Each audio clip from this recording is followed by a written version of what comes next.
Hola, buenos días. Soy Pachi Cirarda, responsable de promoción de la salud en la Subdirección de Salud Pública de Vizcaya, que depende del Departamento de Salud del Gobierno vasco. Lo primero de todo, agradecer a las personas organizadoras de este congreso el darme la oportunidad de dar a conocer la Guía de Salud y Desarrollo Urbano Sostenible. Esta guía la hicimos hace unos cuantos años con el objetivo de facilitar el análisis del efecto en salud de iniciativas locales de urbanismo.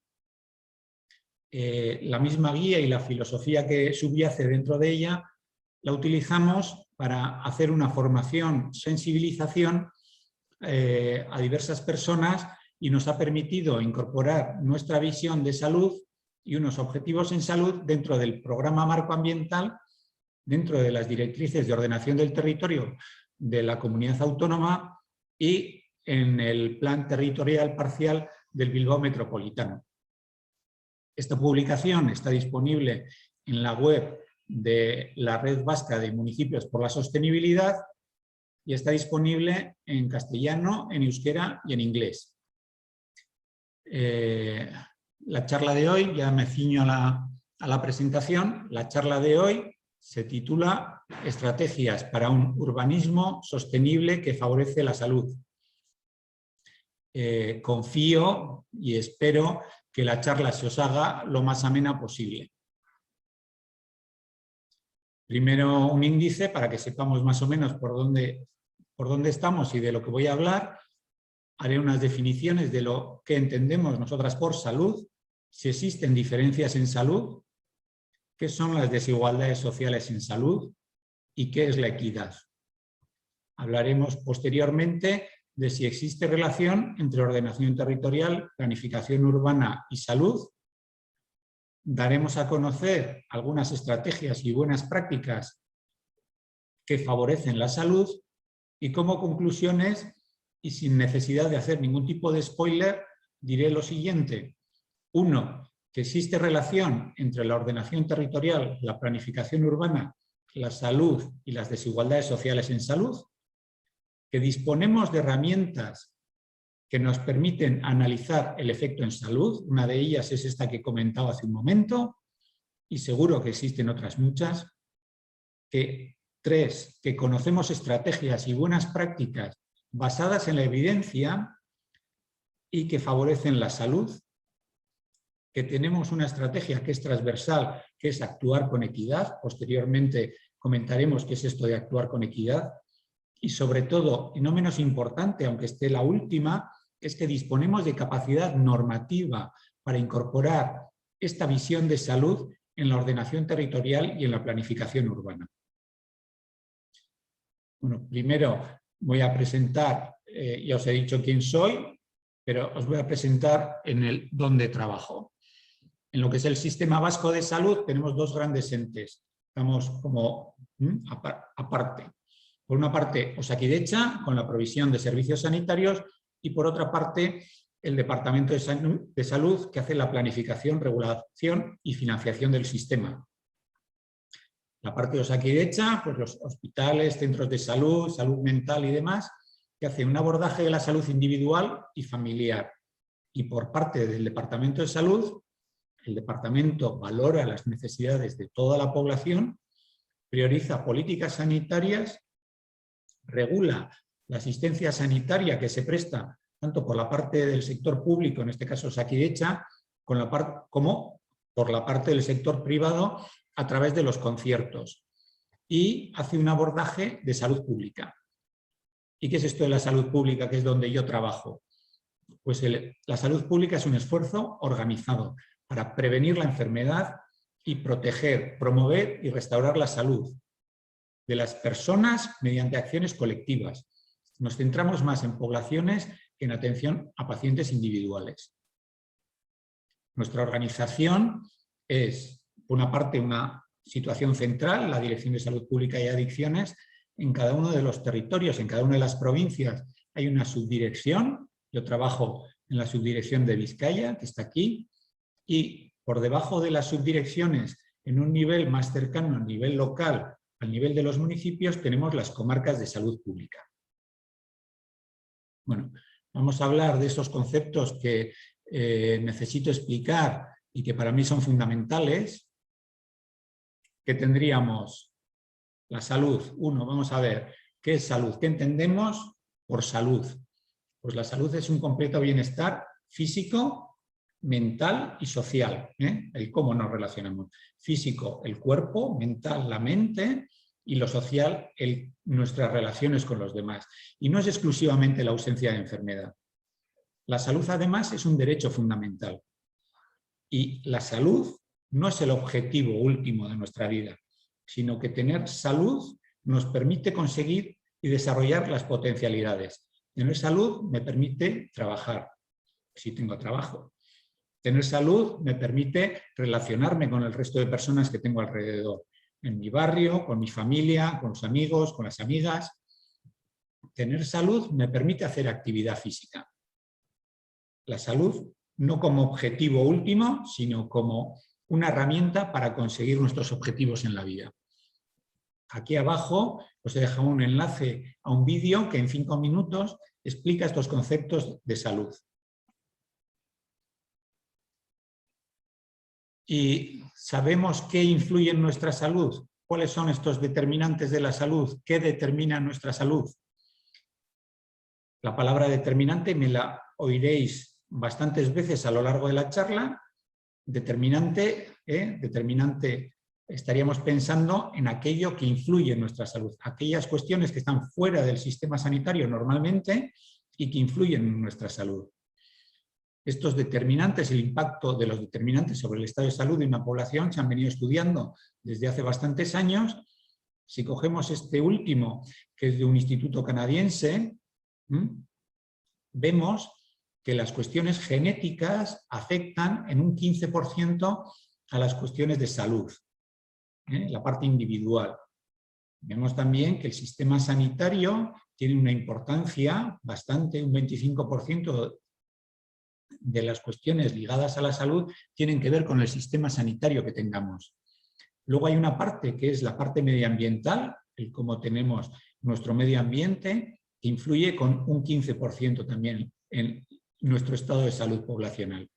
Pero sobre todo vemos que hay un gran apartado, que es la parte socioeconómica, cómo es nuestro sistema socioeconómico, cómo es nuestra vida, nuestras condiciones, cómo vivimos, dónde vivimos, que nos influye en un 50% en cómo es nuestro estado de salud.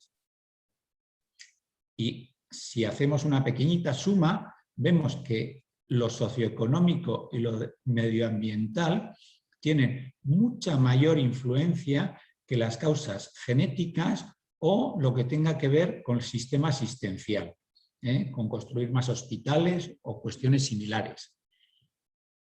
Con lo cual, podemos ver que, y podríamos decir, que el progreso de la medicina debería prolongar la vida humana, pero la mejoría de las condiciones sociales pueden obtener estos mismos resultados con mayor éxito y rapidez. Y es una cita que no es de este estudio, sino que es de hace 200 años de un médico y político alemán, el señor Virchow. ¿Y tenemos algún modelo para explicar cómo influye el resto, estos determinantes sobre la salud de las personas? Sí. Hay diversos modelos, este es uno de ellos que es relativamente sencillo, que es el modelo de los determinantes sociales de la salud. ¿Y qué son estos determinantes sociales de la salud? Pues son esas condiciones sociales en las que las personas nacemos, vivimos y nos relacionamos. Son las condiciones en las que transcurre nuestra vida y que impactan sobre nuestra salud y sobre la salud de la comunidad en la que vivimos.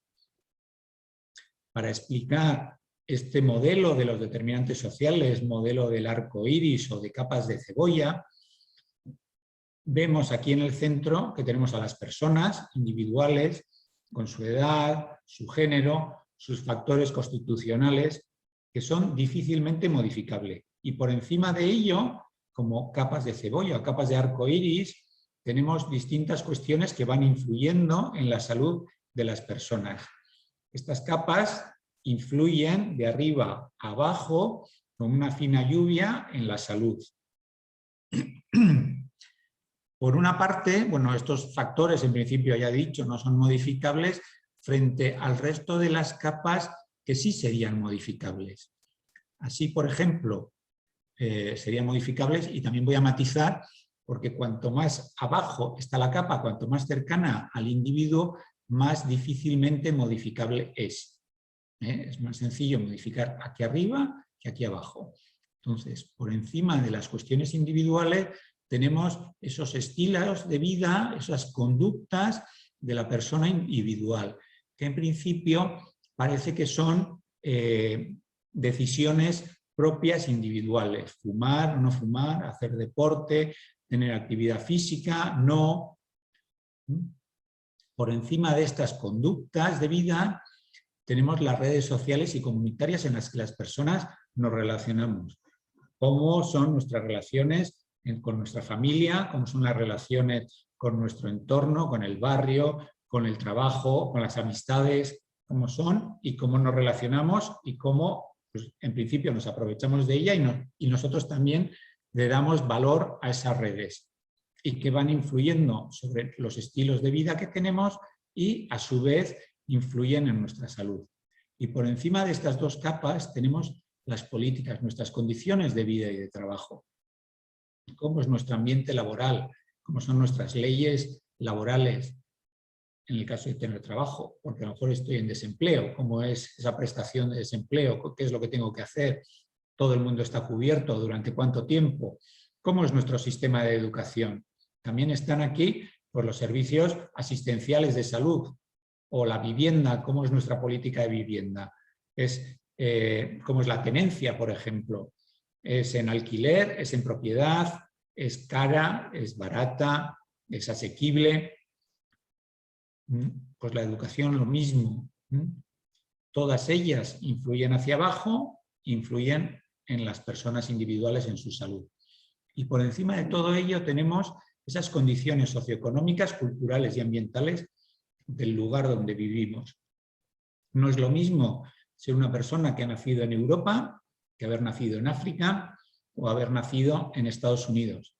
No es lo mismo ser una persona que viene de un mundo cultural que puede ser judeocristiano con un mundo que puede ser musulmán.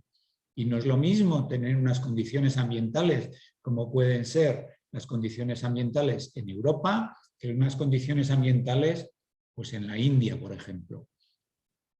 Lo dicho, cualquiera, cuando queremos hacer una intervención, tenemos que ir pensando, en principio, actuar en todas estas capas, pero pensar que para hacer una modificación y mejorar la salud de las personas es más sencillo hacerlo desde la parte de las políticas. Si, por ejemplo, quisiéramos que las personas no fumen en los centros de trabajo, podríamos actuar de varias maneras. Una de ellas sería exclusivamente dando mensajes a la persona individual, persona individuo, en la que le decimos, es mejor que no fumes, estos son los problemas, esto no sé qué, y luego ya dejar que ella misma tome la decisión de si va a fumar o no fumar, en este caso en el centro de trabajo. Lo dejamos ahí, pero vemos que es mucho más sencillo hacer una política en la que ya nos regule cómo es nuestro ambiente laboral. Y si nos regula el ambiente laboral y nos dice, está prohibido fumar en los centros de trabajo, con lo cual ya no es una cuestión individual, sino que esa cuestión que hemos abordado desde aquí arriba nos está influyendo en la salud. Es más fácil modificar aquí arriba en las políticas que modificar aquí. No carguemos toda la responsabilidad en la persona individual, sino que actuemos a través de las políticas. Muchas políticas, ya lo he comentado, muchas políticas que tienen influencia en salud están fuera del ámbito de decisión de lo que es el Departamento de Salud o la parte asistencial. ¿Observamos diferencias en salud? Pues sí, se observan diferencias en salud.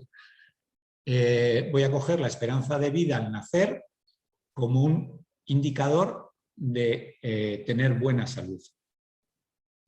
Si vemos con los datos, estos son datos del Banco Mundial que están disponibles, Si vemos cuál es la evolución de la esperanza de vida al nacer por región en el mundo, vemos que la esperanza de vida, en este caso es para los hombres, vemos que la esperanza de vida ha ido aumentando progresivamente con el paso de los años. También vemos que existen diferencias en la esperanza de vida entre nacer en una región del mundo o nacer en otra. Si bajamos un escalón y en vez de región miramos por países, vemos que diferentes países tienen distintas, diferentes esperanzas de vida al nacer.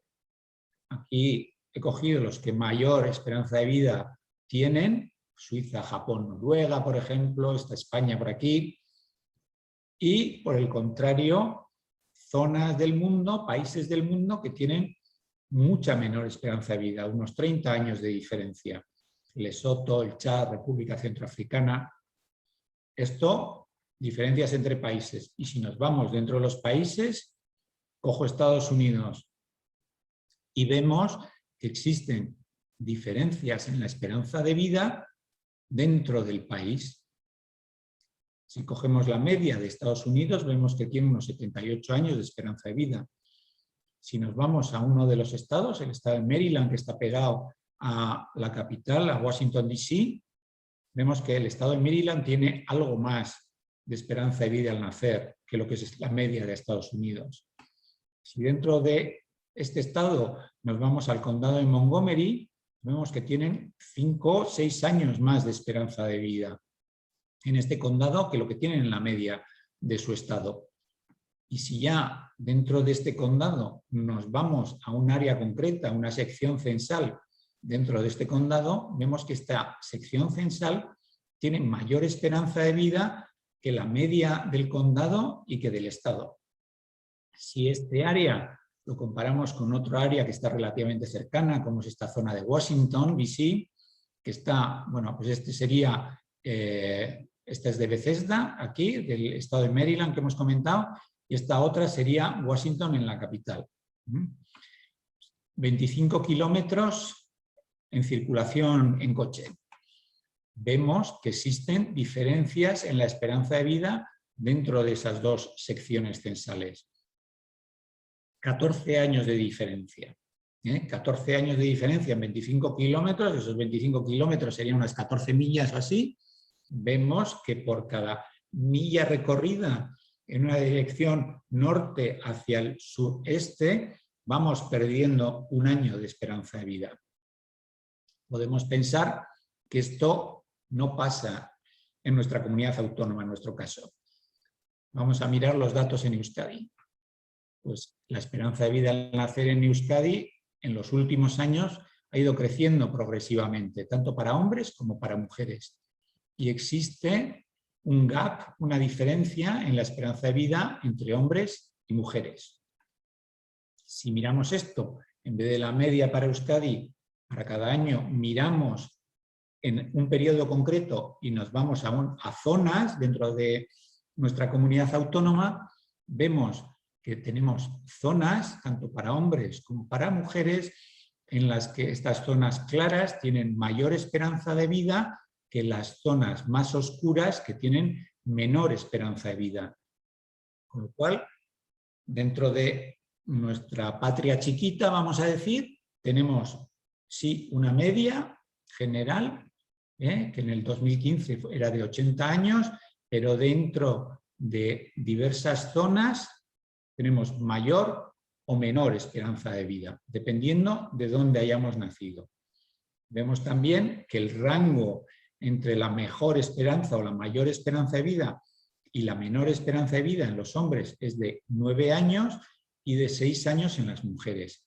Y otra cuestión también para observar es que el intervalo con la mejor esperanza de vida para los hombres incluye, o está incluido en el intervalo del peor escenario en la esperanza de vida para las mujeres. También podemos ver que estos valores, el valor con el intervalo peor en los hombres, estos 74 años de esperanza de vida al nacer, se corresponden con la esperanza de vida media que tenía nuestra comunidad autónoma hace 25 o 30 años. Estamos hablando del año 90-95 más o menos. Y esto es así para hombres como para mujeres. Ya hemos visto esas zonas geográficas. Si bajamos un escalón más, si hacemos más zoom y nos metemos dentro de una ciudad, en este caso Bilbao, por ejemplo, y podría haber presentado cualquier otra, vemos que tenemos zonas dentro de Bilbao que tienen mayor esperanza de vida y otras zonas en la periferia de Bilbao que tienen menor esperanza de vida, tanto para hombres como para mujeres. ¿Qué podemos concluir de todo esto que hemos venido viendo? Pues que en términos de salud, el código postal es más importante que el código genético. Esto es, que hay cuestiones ligadas al sitio donde hemos nacido que son más importantes que las cuestiones genéticas. Si nuestra esperanza de vida exclusivamente tuviera que ver con el código genético, es esperable que tuviéramos todos la misma esperanza de vida. ¿Y estas diferencias que hemos visto son inevitables? ¿O se puede hacer algo? Este gráfico, por ejemplo, vamos a ver una serie de datos. Este gráfico que hemos visto antes, en las que teníamos ciertos países con una esperanza de vida elevada y parece que tienen algo en común, que puede ser el tema socioeconómico, otros con intermedia esperanza de vida y otros con poca esperanza de vida y que parece que tiene, ya hemos comentado, el tema socioeconómico. Si agrupamos estos datos y hacemos esperanza de vida al nacer por nivel de ingresos del país, con datos del Banco Mundial, vemos que la esperanza de vida al nacer, en función del nivel de ingresos por país, ha ido creciendo progresivamente a lo largo de los años, sí, pero aquellos países con ingresos superiores, con altos ingresos, tienen mejor esperanza de vida que aquellos países con nivel de ingresos más bajos.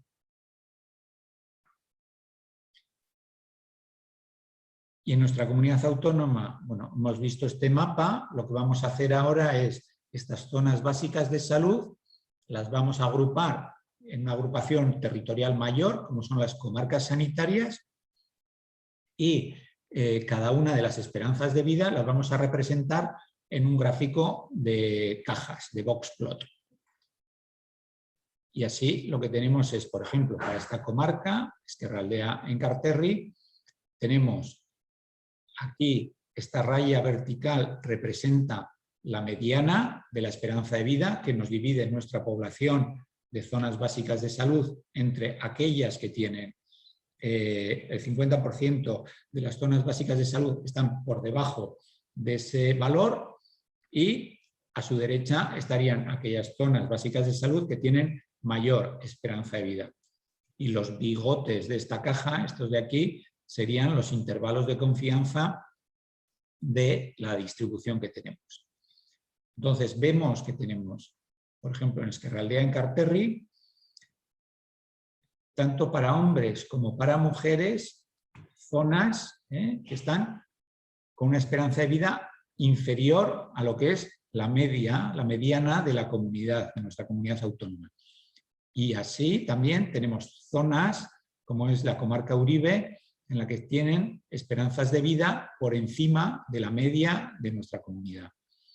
Si comparamos esto, lo comparamos con un índice de privación que lo tenemos disponible para cada una de las secciones censales de nuestra comunidad en la página web de GEUskadi, vemos que aquellas zonas con menor esperanza de vida son las mismas o tienen relación con aquellas zonas que tienen un índice de privación peor, que están socioeconómicamente más deprimidas, frente a aquellas zonas que tienen mayor esperanza de vida y que tienen un índice de privación favorable, que están socioeconómicamente en situación favorecida.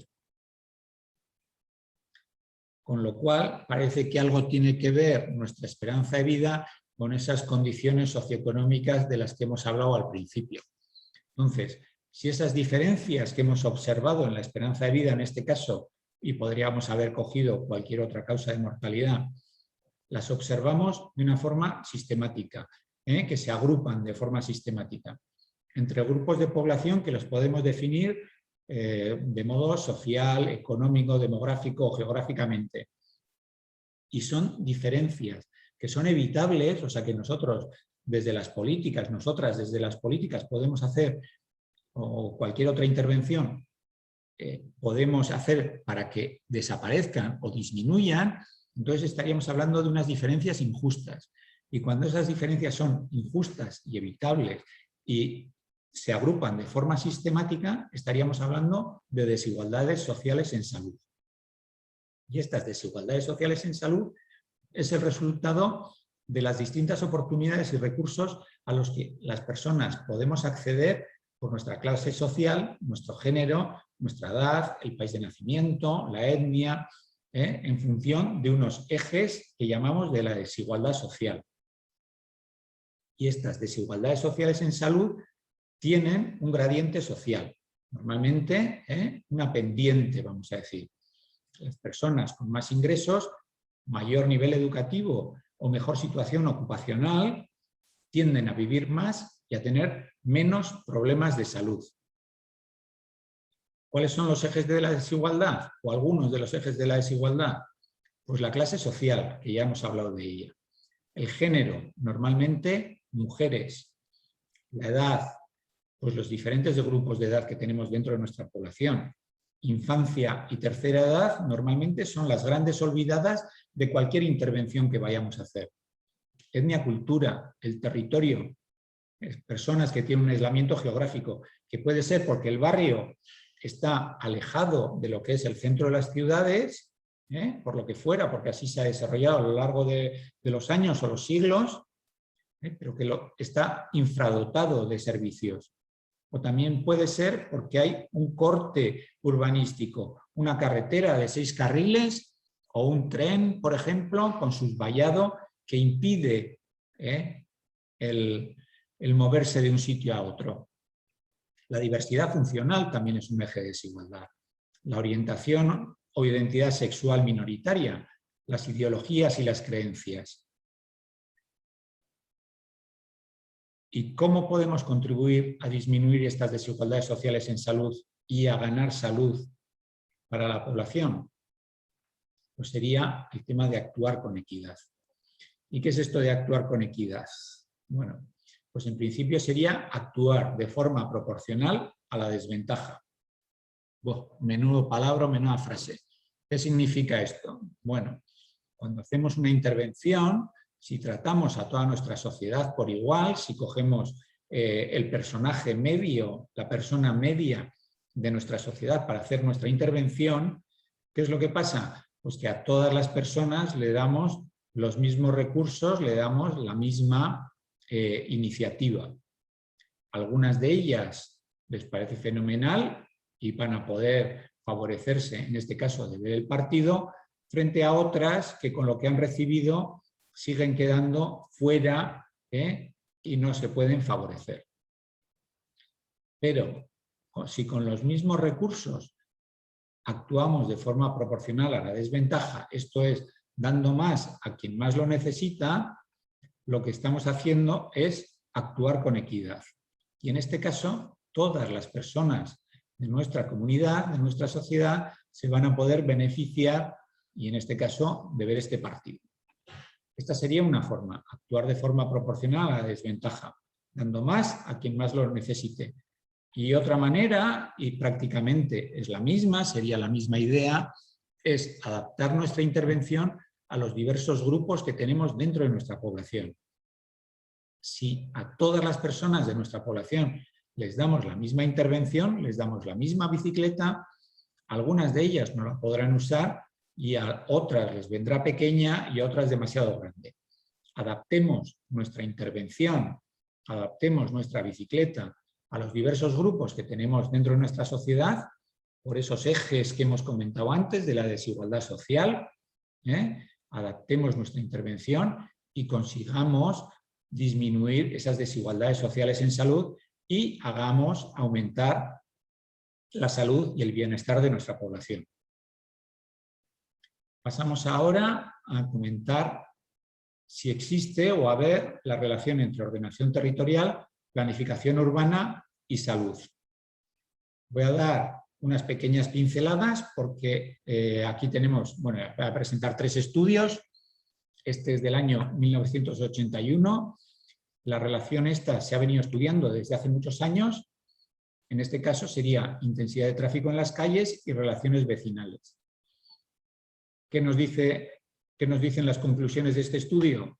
Pues que a mayor intensidad de tráfico tenemos menos relaciones vecinales. Y cuando tenemos menos relaciones vecinales, implica unos efectos en salud que pueden ser mayor depresión, más ansiedad, más miedo, menos contacto social, menos recursos sociales. O sea, mayor intensidad de tráfico, menores relaciones sociales y efectos en salud constatables. Otro ejemplo sería este, ya más actual, 2008, en el que nos relaciona la mortalidad por las causas del aparato circulatorio, del corazón, por ejemplo, en función del nivel de ingresos y del nivel de acceso a zonas verdes. ¿Qué es lo que vemos aquí? Bueno, que tenemos unos grupos en función de la exposición a zonas verdes. Aquí tendríamos el grupo que está menos expuesto, el grupo que tiene menos acceso, menos accesibilidad a zonas verdes cerca de su domicilio, frente al grupo que está más expuesto o que tiene más zonas verdes cerca de su domicilio.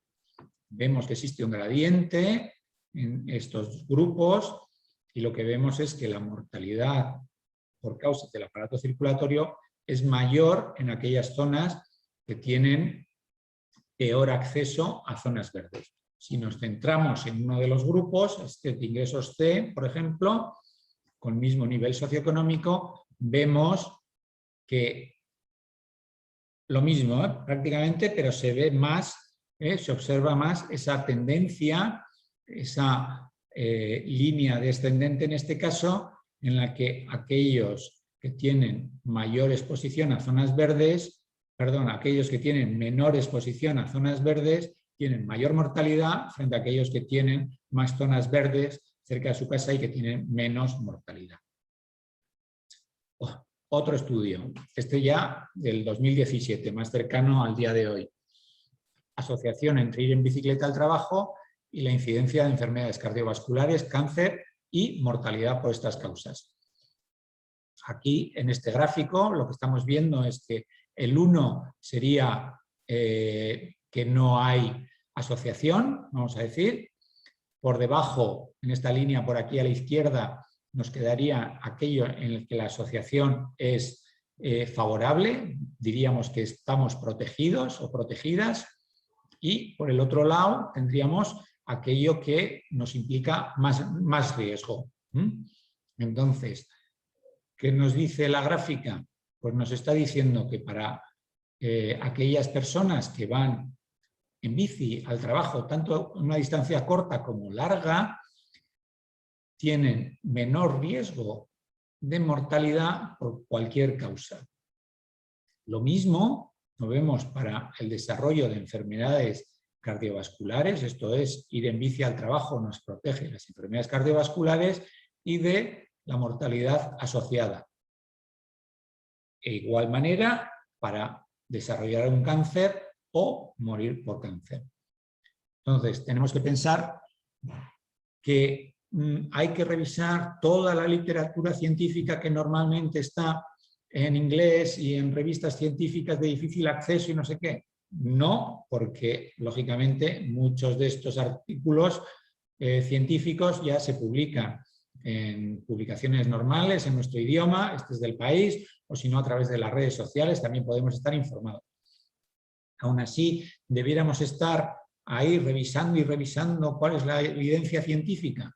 Pues no, porque ya en el año 2010 el señor Marmot hizo una revisión para ver cuál era la relación entre la planificación urbana, la salud y las desigualdades sociales en salud. Esta revisión, el señor Marmot se la encargaron desde el Servicio de Salud en Inglaterra, y lo que nos dijo fue lo siguiente, que había unos elementos con un impacto significativo en la salud y en las desigualdades en salud, que son la contaminación ambiental, la movilidad y el transporte, los espacios naturales y espacios públicos abiertos, la alimentación, vivienda y participación comunitaria. Esto es, que si actuamos sobre ellos, lo que vamos a conseguir es un impacto significativo, una mejora significativa de la salud y una mejora, una disminución en las desigualdades sociales en salud. Segunda cuestión que nos dijo, que existe un gradiente social, que aquellas personas que viven en los barrios más desfavorecidos tienen peor salud y mueren antes que las personas que viven en barrios menos desfavorecidos. Podemos pensar que esto es una cuestión de Inglaterra y que aquí eso no se da. Voy a enseñar unos gráficos disponibles, unos mapas disponibles en GEUskadi, en los que en un sitio tenemos el indicador de privación socioeconómica MEDEA y en el otro la esperanza de vida al nacer. Y vemos que aquellas zonas más oscuras con mayor privación socioeconómica se relacionan o son prácticamente las mismas que aquellas zonas con peor esperanza de vida en nuestra comunidad. Y aquellas zonas más favorecidas con un indicador MEDEA, en este caso más clarito, son las zonas con mayor esperanza de vida de nuestra comunidad. Con lo cual, ese gradiente social que se vio para Inglaterra también es válido para cualquier otra parte del mundo. ¿Y qué otra cuestión nos dijo? Bueno, pues que existe un gradiente en las desventajas ambientales. ¿Qué significa? Que las personas que viven en barrios desfavorecidos, además, tienen peores condiciones ambientales. Y esto podemos pensar, ¿eso aquí tampoco pasa? Pues sí, también pasa, es igual. En este estudio de Cambra y colaboradores del año 2013, por ejemplo, en nuestra comunidad autónoma, se demuestra que hay una mayor proporción de secciones censales más desfavorecidas alrededor de las industrias del registro estatal de emisiones y fuentes contaminantes. Asimismo, los riesgos de mortalidad, el riesgo de morir asociados a esta proximidad a este tipo de industrias, tienden a ser mayores en aquellas secciones censales que están más desfavorecidas. Esto es el gradiente de las desventajas ambientales. ¿Y tenemos estrategias que pueden favorecer la salud y disminuir las desigualdades sociales en salud? Pues sí, y las conocemos. Marmot, en su propia revisión, nos dijo también qué es lo que se podía hacer. O sea, nos dijo cuáles eran los problemas, pero nos da soluciones también en esa revisión. Por una parte, dice, prioricemos intervenciones que mitiguen el cambio climático, porque las intervenciones que mitiguen este cambio climático van a tener un efecto positivo para la salud de las poblaciones, pero además también van a conseguir disminuir las desigualdades sociales en salud. Sentemos en una misma mesa a las personas que tienen que desarrollar las políticas de planificación urbanística, del transporte, de la vivienda, del medio ambiente y de los sistemas de salud, para que entre todas ellas aborden los determinantes sociales de la salud que ya hemos comentado que en muchos de los casos están fuera del ámbito de influencia y del ámbito de decisión del Departamento de Salud. También propone que hay que desarrollar programas en el nivel local que favorezcan la participación y la acción de la comunidad. Y por último, aconseja el hecho de actuar con equidad. ¿Qué es actuar con equidad? Lo hemos comentado antes también. Actuar con equidad es tener en cuenta a los diversos grupos que componen nuestra comunidad, nuestra sociedad, y adaptar nuestra intervención. cuando hacemos una intervención, cuando pensamos una intervención, antes debemos saber cuáles son las necesidades de la población o de las poblaciones a las que va dirigido y cuáles son las prioridades de esas poblaciones. Dentro de estas poblaciones existen grupos que se benefician más o menos que otros. Proponemos algo para compensarlo, ¿cómo lo vamos a hacer? Cuando estamos hablando de participación, es importante saber quién participa y es relativamente sencillo saber quién participa. De aquellas personas que participan, anotamos los datos que queramos. Pero quizás más importante es saber quién no participa, ¿eh? Y sobre todo saber por qué no participa. A lo mejor es que las horas de la participación hemos puesto por la mañana para participar y claro, hay mucha gente que está trabajando por la mañana.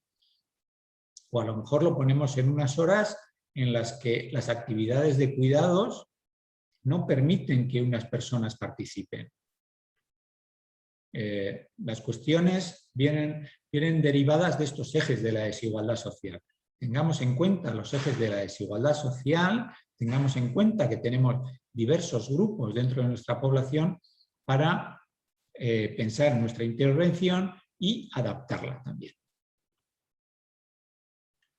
¿Qué más podemos hacer? Bueno, pues podemos utilizar herramientas ya existentes. Esta guía guía práctica para el análisis del efecto en salud de iniciativas locales de urbanismo propone estrategias para este determinante. Estas serían las 3 estrategias que se proponen. 1, impulsar los servicios de transporte público. 2, fomentar distintas formas de movilidad activa. 3, promover el diseño de áreas urbanas razonablemente compactas y de uso mixto y diverso. ¿Y por qué estas y no otras? Bueno, ya lo he comentado, porque las estrategias propuestas están basadas en evidencias científicas que tienen sus efectos en salud. Por ejemplo, esta de aquí, fomentar oportunidades de andar, ir en bici y otras formas de movilidad activa. Pues esta estrategia está ligada a la evidencia que aumenta la movilidad activa y mejora el equilibrio y tiene un efecto en salud de prevenir la osteoporosis, la artrosis y las lesiones por caídas accidentales. A su vez, esta misma estrategia favorece la actividad física que tiene sus efectos en salud. Y esta práctica de actividad física, cuando lo hacemos en grupo, favorece que que hablemos y tengamos relaciones sociales y tiene también un efecto en salud que es la mejora de la salud mental y que disminuye el riesgo de depresión y ansiedad. Otras estrategias pues también tienen sus evidencias científicas que pueden ser las mismas que las anteriores u otras y tienen sus efectos en salud. Y así vamos viendo que nuestras estrategias consiguen unos efectos positivos en salud. He comentado que en el documento de Salud y Desarrollo Urbano Sostenible proponemos estrategias para 9 determinantes. Hemos visto el de la movilidad, pero también hemos propuesto estrategias para la alimentación saludable, la red de equipamientos básicos, el empleo, la actividad física, los espacios públicos abiertos, la vivienda, la seguridad y la protección de la comunidad o el medio ambiente. ¿Y qué más podemos hacer? Pues podemos regular mediante normativa. Esto es, incluir esta visión de salud dentro de la normativa, que sea algo a cumplir. Lo hemos comentado antes, que si actuamos en las capas externas a través de las políticas, es más sencillo mejorar la salud de la población. En este caso, en el año 2019, en nuestra comunidad autónoma, se ha aprobado la modificación de las directrices de ordenación del territorio de nuestra comunidad. ¿Y por qué nos parece importante? Bueno, pues porque tiene un artículo en el que habla de directrices en materia de salud. Se han incorporado en estas directrices de ordenación del territorio no solo cuestiones de salud, sino otras cuestiones transversales como género, idioma, que también está influido por nuestro desarrollo urbanístico, sostenibilidad, cambio climático, todas ellas, esas intervenciones que podemos pensar que cada una va a ir por su cuenta, no, lo que hacen son intervenciones que están muy relacionadas, todas ellas, muchas de ellas proponen cuestiones similares y tienen todas ellas efectos positivos en salud. En el caso de las directrices en materia de salud, pues solo por leer alguna, vemos la primera: promover desarrollos urbanos compactos, con un uso mixto del suelo, con calles accesibles, bien conectadas y con una densidad adecuada residencial y comercial, integrando los nuevos desarrollos en los ya existentes. Otra directriz: promover la movilidad activa, ejecución de desarrollos urbanos densos, compactos, con uso mixto del suelo y calles accesibles, diseño de entornos caminables, eliminando barreras que dificulten la realización de actividad física, el impulso a las diversas formas de movilidad activa. Y así podríamos ir leyendo cualquiera de ellas. Preservar y recuperar terrenos de uso agrícola y fomentar la alimentación saludable y de proximidad. En nuestra comunidad autónoma, unas directrices en materia de salud están incorporadas en las directrices de ordenación del territorio. Y nos parece importante porque la política de planificación es una política de planificación en cascada. Esto es, estas directrices de ordenación del territorio que están aprobadas van a influir en los planes territoriales parciales y en los planes territoriales sectoriales, que a su vez van a acabar influyendo en los planes generales de ordenación urbana de los municipios. Y esto es así porque en la misma norma que regula las directrices de ordenación del territorio se dice que hay un plazo de adaptación de los planes territoriales parciales y sectoriales y un plazo para la adaptación de los planes generales y de las normas subsidiarias. Para terminar, leeremos las conclusiones. Conclusiones que hemos comentado antes y en las que vemos que existe relación entre la ordenación del territorio, la planificación urbana y el entorno construido, con la salud y las desigualdades sociales en salud. Otra, que disponemos de herramientas para analizar el efecto en salud de iniciativas de urbanismo, que además conocemos estrategias y buenas prácticas de planificación y ordenación urbana que están basadas en la evidencia científica que existe y que favorecen la salud y la disminución de las desigualdades sociales en salud. Que tenemos una estrategia que es transversal, que vale para cualquier disciplina técnica, que es actuar con equidad. Que tenemos que tener en cuenta a esos diversos grupos que componen nuestra comunidad, que no somos una comunidad homogénea, y que hay que tener en cuenta esos grupos. Y que esta estrategia contribuye a mejorar la salud y el bienestar. Y por último, y no por ello menos importante, o quizás lo más importante, es que disponemos de capacidad normativa para incorporar esta visión de salud en los instrumentos de ordenación territorial. Y desde estos instrumentos, por ese principio de planificación en cascada, influir en los planes generales de ordenación urbana y en las normas subsidiarias. Muchas gracias por vuestra atención. Aquí termino la presentación y nos vemos en el turno de preguntas.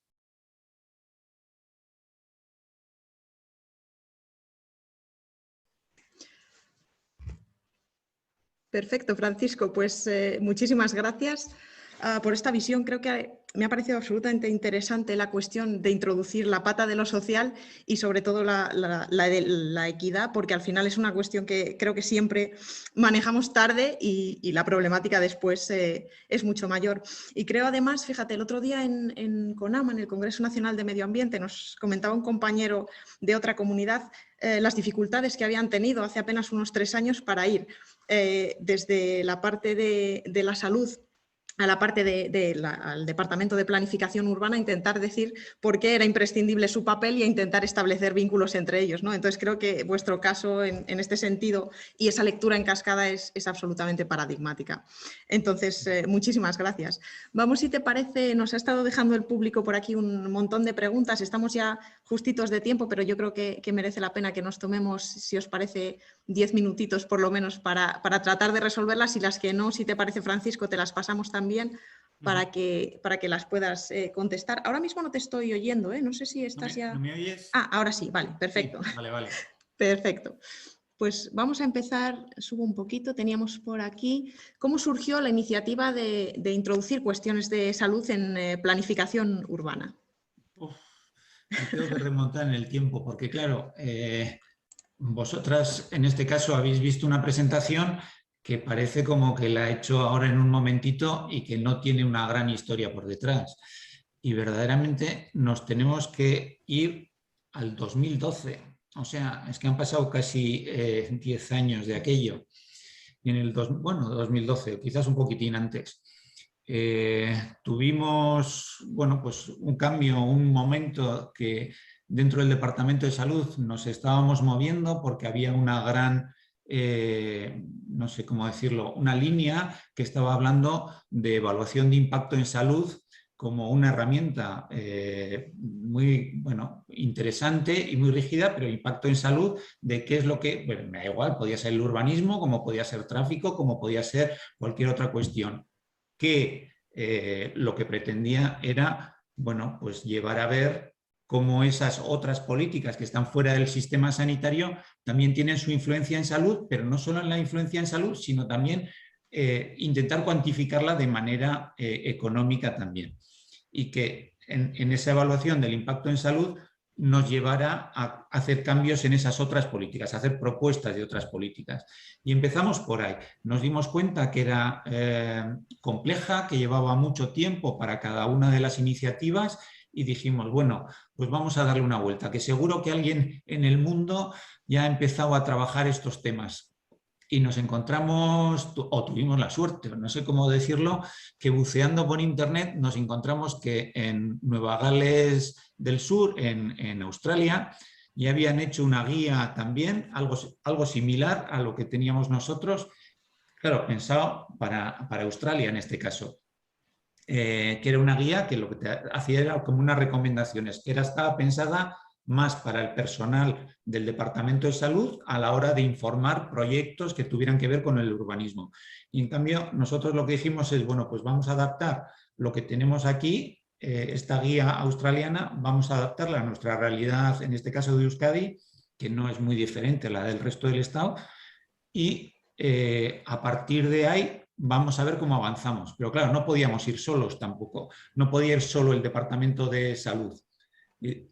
Y en este camino nos encontramos con el Departamento de Sostenibilidad, ¿no?, con Medio Ambiente y sobre todo con una red muy potente de municipios, que es una red de aquí, Udalsarea ahora 2030, antes era Udalsarea 21, que es una red de municipios vascos por la sostenibilidad, que tienen grupos de trabajo, pues que se juntan varias personas de esos distintos ayuntamientos y con grupos de trabajo van desarrollando pues lo que quieran, guías para luego aplicar en el resto de los municipios. Y pueden ser esta, que es Salud y Desarrollo Urbano Sostenible, o pueden ser otras que han estado trabajando de adaptación al cambio climático o temas residuos también. O sea, cuestiones que a los ayuntamientos les influye mucho y que dicen, bueno, pues hagamos algo que nos lleve. Bueno, total, 2012 y va pasando el tiempo y en el 2014 publicamos la guía. Pero claro, la incorporación a las directrices de ordenación del territorio, ya ves que ha sido en el 2019, aunque también ha habido un trabajo previo con mucha sensibilización, más que formación, es más sensibilizar, y este discurso de hoy, de la ponencia de hoy, pues también lo hemos ido haciendo e intentamos que se conozca. Es complejo verdaderamente, porque siempre pensamos que desde nuestro punto de vista técnico, vamos a solucionar todos los problemas. Y entonces, bueno, pues tenemos nuestra visión técnica, yo puedo tener una visión técnica de salud y digo, mira, esto hay que hacer así. Pero claro, cuando mi río de experiencia desborda, les cae a otros, o pues a lo mejor me equivoco, no tengo ni idea, ¿no? Y le cae al de medio ambiente o le cae al otro. O en la parte de urbanismo, pues resulta que hago un tipo de urbanismo y ese desbordamiento, lo que desde el urbanismo no hago con respecto a la sostenibilidad, al cambio climático, a la salud o a la parte social, pues va a desbordar a otros sistemas, o sea, les va a afectar.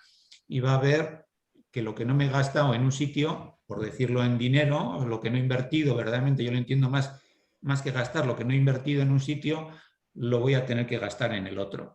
Lo que no hago bien en una política, lógicamente repercute en otras. Y verdaderamente es un mundo interrelacionado, no solo a nivel global, sino también entre sectores, entre estructuras de gobernanza también. O sea, bueno, complejo. Efectivamente, es una cuestión esta del mundo interrelacionado que acabas de mencionar, que nos surgía también el año pasado, porque al final nos dábamos cuenta, en el marco del Congreso Life Habitat, me refiero, de que estábamos hablando de renaturalización, estábamos hablando de políticas o estrategias de proximidad, estábamos hablando de una colección de temas que al final se relacionaban entre sí, pero no solamente o no necesariamente en términos positivos, ¿no? Sino que también se interafectan, a veces causando problemas en otras áreas y es imposible al final tener un control de todos ellos, pero bueno, sí que hablábamos por lo menos de esa necesidad de intentarlo, ¿no? De marcar una lectura desde la complejidad y desde esa diversidad, ¿no? de temáticas. Fíjate que con esto que estabas diciendo, además, nos han dejado por aquí una pregunta que es casi más una reflexión. ¿Podemos hacer un plan conjunto entre regiones para transmitir estos conceptos y otros complementarios para que la sociedad los conozca, ¿no? Al final, te lanzo el guante simplemente ahora y perdonad a los que quizá habéis escrito antes, pero es que creo que la relación estaba clarísima, ¿no? No sé si un plan conjunto, pero desde luego marcar algunas líneas guía aprendiendo de vuestra experiencia. Tenemos que hacer algo, Patxi, con todo esto. Sí, a mí he leído en el chat, he leído también eso y me ha parecido una propuesta súper interesante. Yo creo, bueno, siempre se pueden lanzar las grandes ideas en este momento, como tenemos estas herramientas del Zoom y todas estas reuniones online, pues al final, pues tener pequeñas reuniones en las que lanzas ideas que escuchan otras personas que dicen, mira, te va a venir un experto, que yo no, de experto no tengo nada, que te va a venir un experto que te va a dar unas ideas y luego ya de ahí irte a tu parte más local, a tu patria chica, como suelo decir, que cada uno tiene la suya, su sitio de querencia, su sitio de trabajo, y ya adaptarlas. O sea, guías hay, yo creo que muchas. Ideas también. Al final, pues es seguir un poco esas recomendaciones que se hacían desde la guía Marmot, es vayamos y sentémonos. Y cuando hablamos de sentarnos, a mí me suele gustar hablar de participación interna, por ejemplo. Y en esa participación interna, yo que trabajo en gobierno vasco, pues yo digo, o sea, cuesta mucho ir a otros departamentos, encontrar las personas adecuadas y sentarse en una mesa y decir, oye, mira, vamos a poner las cosas, pues bueno, blanco sobre negro y a ver hasta dónde llegamos en consenso. Pero sentarse, salud, con ordenación, con vivienda, como nos pasó a nosotros, que sea capaz también de aglutinar a las personas de género también, o sea, el tema de igualdad que estuvieron ahí, que el medio ambiente también haga sus aportaciones y no sé qué, o sea, sentar, como nos decía Marmot, y de ahí ir adelante es fundamental, esa participación interna fundamental. Y luego ya si hablamos de otro tipo de participación, me va a dar igual lo que he dicho antes, ¿no? En estos marcos de gobernanza, si parto de un nivel estatal a comunidad autónoma, luego pues nosotros tenemos diputaciones también, de la diputación pues que baje a los ayuntamientos, pero que verdaderamente tiene que haber ese, bueno, pues ir llevando las ideas, pero también aglutinar y conseguir esos consensos que son muy importantes a la hora de estos temas que son muy transversales también. Perfecto. De alguna manera esto yo creo que es lo que nos están también planteando en otra de las cuestiones. Nos piden si nos podrías compartir alguna iniciativa que conozcas que empoderen, que animen a nivel local a la participación. Yo creo que más o menos estaba respondiendo. No sé si a lo mejor hay algún caso concreto de ejemplo que te apetezca dar como referencia. Yo creo que, aunque no pensemos en lo que yo he dicho, porque parece como que lo mío es salud y urbanismo, ordenación urbana y así. Pero yo creo que sí hay muchas iniciativas que también se están desarrollando a nivel del Estado, que tienen muchos años, que pueden ser, lo tenía por aquí apuntado, el de Ciudades Saludables, por ejemplo, que es un programa de la OMS que está ahí y que, bueno, pues que participan. Pero luego también hay otras iniciativas que estoy seguro que a nivel del Estado se están desarrollando, que son pues ciudades amigables con la tercera edad, pongámosles el título que sea, o ciudades amigables con la infancia, o no tengo ni idea, cualquiera de ellas. Verdaderamente lo que están haciendo, ese trabajo que están haciendo, tiene unas connotaciones también de, vamos a decir, de pedir cierta responsabilidad a nuestras administraciones para que, bueno, pues el urbanismo sea de una manera para que tengan en cuenta a esos grupos de población. Es parte de ese mensaje que hemos dicho, tengamos en cuenta esos ejes de la desigualdad social que son importantes desde el punto de vista salud. Y si los vas teniendo en cuenta cuando hacemos una iniciativa de, no tengo ni idea, de una calle, pues tendré que pensar si para cruzar la calle todas las personas cruzamos a la misma velocidad o no. Y esos grupos que están trabajando pues hacia un grupo concreto, como puede ser tercera edad, pues a lo mejor nos da otra visión y te dice, oye, no solo quiero los talleres para, yo qué sé, pues para hacer actividad física o los grupos de caminantes, sino que también quiero influir en, o quiero dar mi opinión sobre el urbanismo, el cómo lo estás desarrollando. O nos podemos ir a la parte de infancia también, otro grupo que en principio cuando construimos siempre pensamos en un tipo, ¿no? En ese tipo medio de persona que vive en nuestra sociedad, que normalmente suele ser hombre blanco que tiene vehículo propio y que se mueve con él. Y entonces construimos así las ciudades, ya lo siento, es una generalidad, que nadie se sienta ni ofendido ni ofendida, pero verdaderamente así hemos construido, tenemos una historia que viene por ahí, y entonces en estos momentos pues hay que escuchar otras voces también, y están ahí, incorporémoslas no solo a escucharlas, sino también a saber cuáles son sus necesidades y cómo podemos cambiar, cómo podemos adaptar nuestra iniciativa, que puede ser del tipo que sea, porque cuando hablo aquí está pensado al urbanismo, pero también nosotros como Departamento de Salud, cuando hacemos nuestras propias intervenciones, tenemos también que hacer esa reflexión de a quién estamos buscando, cómo y a quién no debemos olvidar. Entonces, pues bueno, yo creo que sí hay iniciativas, hay muchas por ahí que quizás no estén pensando en términos de salud, pero sí que están pensando en términos de sostenibilidad, de participación para la sostenibilidad o de participación para tercera edad o para infancia, que prácticamente van a conseguir lo mismo que lo que estamos pidiendo nosotros, que es esa visión de salud, bienestar, bienestar social, integración, no sé. Podríamos hablar de muchas mesas más también, ¿eh? En el momento que nos viene, además, que nos comentaban al principio también Carmen y David, creo que además se va a aumentar el aluvión de cosas y de herramientas que tenemos a mano y veremos a ver un poco cada uno es la vía que podemos ir tomando para aprovecharlas. Tenemos muchas más cuestiones, lo que pasa es que estamos muy justitos ya de tiempo. No sé si quizá te formulo una última, nos la respondes como titular ya para cerrar y las demás, si te parece, te las dejamos por ahí también y podemos quizá pasar esas respuestas a la página web, que tenemos esa parte de exposición, por ejemplo.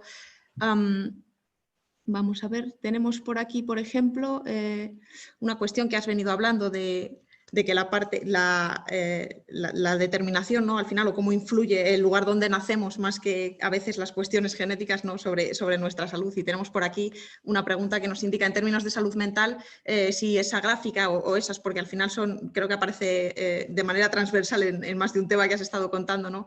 Si realmente las tendencias que se observan serían las mismas de analizar centros de ciudades y periferias, ¿no? Y te la hago en plural porque al final creo que tiene mucho que... Pues puede ser. Ahí hablaba en la pregunta, decía por salud mental, claro.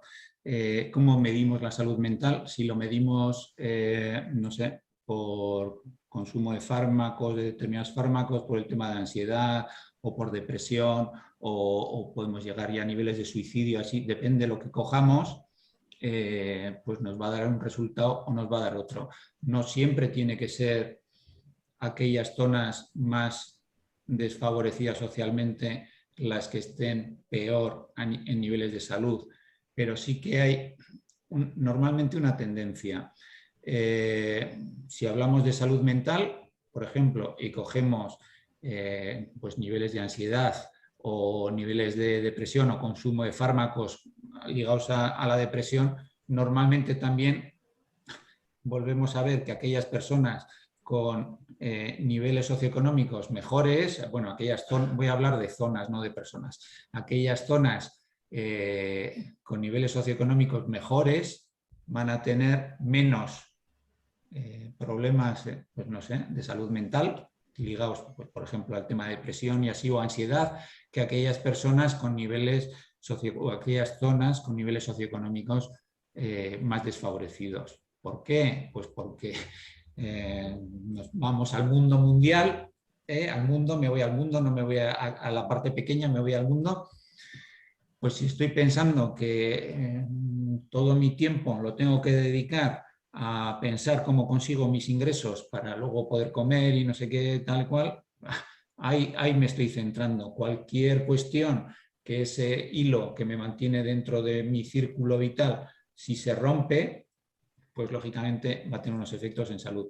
Frente a otras personas que más o menos, pues sí, pues tenemos que dedicar un cierto tiempo a pensar cómo vamos a trabajar y qué es lo que vamos a hacer y tal, pero más o menos tenemos unos ingresos relativamente habituales dentro de nuestro trabajo. Hay otro tiempo que podemos dedicar a otras cuestiones o podemos contratar fuera o podemos... O sea, entonces sí que habría una gráfica. Ahí también una tendencia de peor estarían las zonas más desfavorecidas, mejor las zonas más favorecidas. Pero también hay otras, por ejemplo, si miramos, y eso está cambiando también, pero bueno, cáncer de pulmón en mujeres, veremos justo la gráfica al contrario que la de los hombres. Pues ¿por qué? O sea, en las zonas más favorecidas hay más cáncer de pulmón, más mortalidad, vamos a hablar de mortalidad, más mortalidad por cáncer de pulmón que en aquellas zonas menos favorecidas. Eso en el caso de mujeres. ¿Y por qué? Pues porque las mujeres que eran de las élites, vamos a decir, pues empezaron a fumar antes que aquellas personas, aquellas mujeres de zonas más desfavorecidas. Frente a los hombres, o sea, que era al revés, la tendencia era la contraria. Entonces, pues bueno, pues para cada cuestión vamos a tener un tipo de gráfica.